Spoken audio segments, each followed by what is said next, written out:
I think you will find tonight a very practical message. But to understand it, we must go back and see if we really believe the same thing.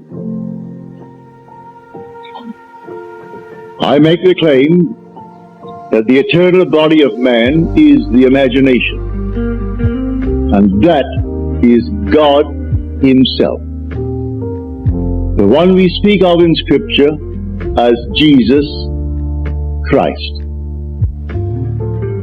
Now we are told in Scripture to examine ourselves to see whether we are holding to the faith. Test yourself, said Paul.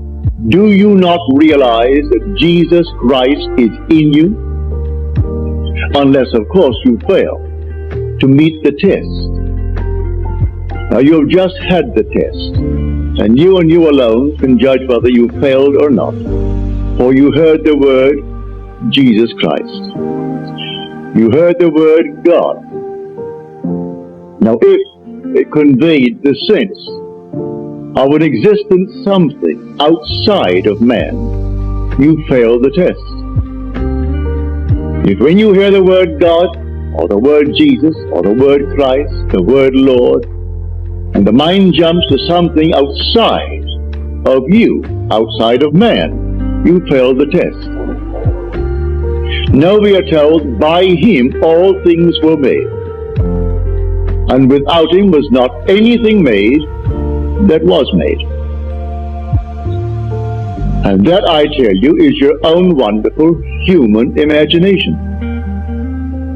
That what is now proved in the world was once only imagined. But this is the greatest of all secrets, the secret of imagining. Something that you and I and everyone in the world should strive to understand. For the secret of imagining is the greatest of all problems, to the solution of which everyone should aspire.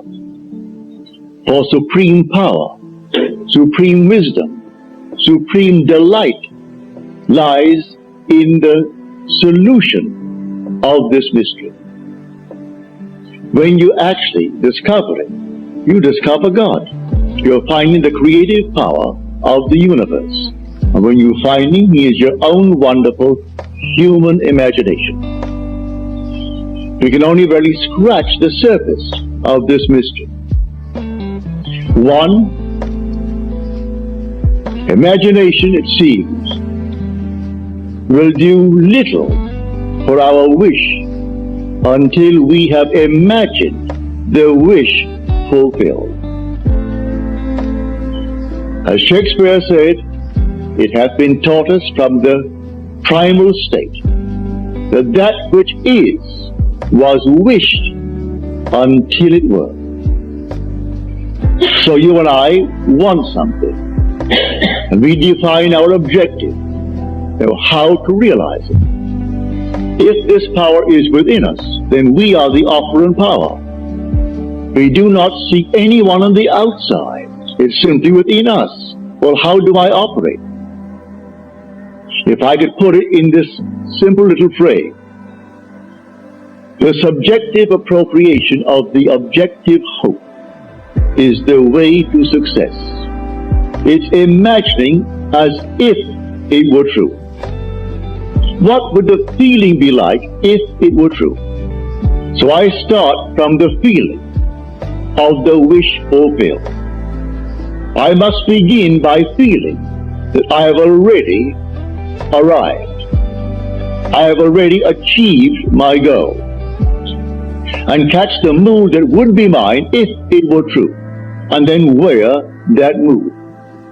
If I wear that mood as if it were true, I'll realize it in my world.